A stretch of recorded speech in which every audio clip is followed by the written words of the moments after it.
Bismillahirrahmanirrahim. Assalamualaikum warahmatullahi wabarakatuh. Uh, kita bertemu kembali para mahasiswa. Hari ini saya akan menjelaskan mengenai pengantar microcontroller. Apa itu microcontroller? Didefinisikan sebagai alat yang mengintegrasikan komponen-komponen mikroprosesor ke dalam satu microchip. Pada microcontroller terdapat CPU, memori, port input-output, dan komponen lain yang bergabung menjadi satu. Nah, ini contohnya ya, komponen microcontroller, CPU, memori, dan port I/O. Apa itu CPU? Ya, CPU adalah memproses data input menjadi hasil yang diinginkan. Hasil yang diperoleh berbentuk program dan data yang dapat dipanggil ke CPU, disimpan dalam memori. Ya, jadi nanti CPU ini akan melakukan proses, dan kalaupun ada hasilnya nanti bisa langsung dieksekusi. Kalau terlalu besar bisa menggunakan memori. Kurang lebih seperti itu. Ya. Nah, berikutnya lagi memori. Memori. Terdapat dua jenis memori, yaitu memori program. Jadi data tersimpan selama di memori ROM. Memori program basic input output kali ya. Jadi ini memori program yang sudah ada defaultnya di dalam alat tersebut.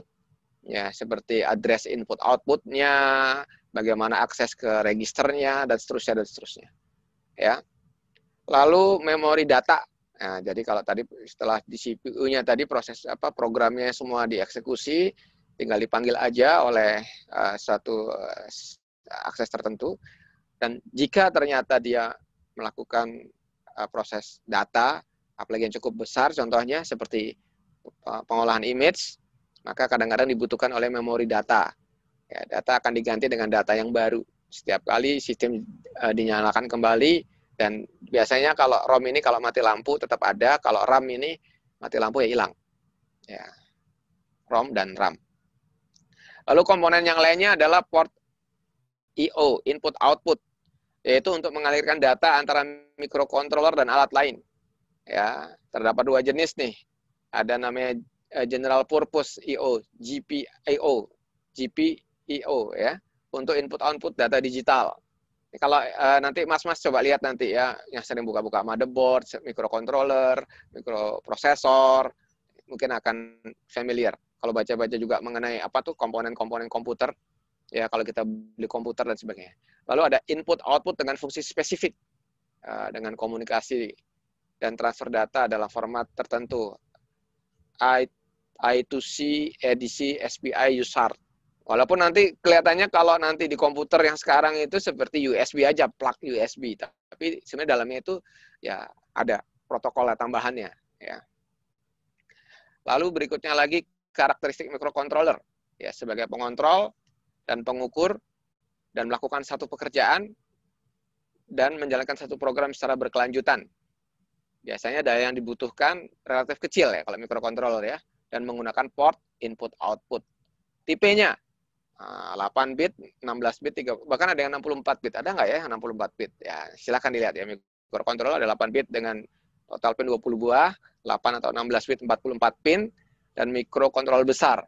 Yang besar ya, 32 bit. Pinnya 256. Microcontroller kecil ya berukuran 8 bit, total bit 20 buah, menggunakan UART. Ini beda dengan USART ya, UART. Nah, kalau USART tadi seri sinkronus, ini UART asinkronus. Universal Asynchronous Receiver Transmitter sebagai pengontrol perantaranya atau interface-nya. Contoh microcontroller dengan tipe ini adalah ATtiny ya, dari Atmel ATtiny ya, dari Atmel. Ini yang kecil, yang besar, yang sedang tadi ya. Kan tadi kita terangkan kecil, besar, sedang. Sekarang yang sedang medium berukuran 8 atau 16 bit dengan 44 pin ya. Biasanya memiliki ADC, analog digital converter, sebagai interface dengan komponen lainnya. Paling sering digunakan terutama di lingkungan akademik. Contoh dari microcontroller medium adalah ATmega atau ATxmega. Ya. Lalu berikutnya lagi microcontroller besar. berukuran 32 bit dengan pin berjumlah 256 buah. Ya, memiliki DMA, Direct Memory Access. Nanti kita akan terangkan apa itu DMA. Diendapkan dulu ya, Mas sama Mbak ya. Lalu contoh mikrokontroler besar adalah ARM9. Nah, jadi kita tadi baru menjelaskan apa itu pengantaran mikrokontroler.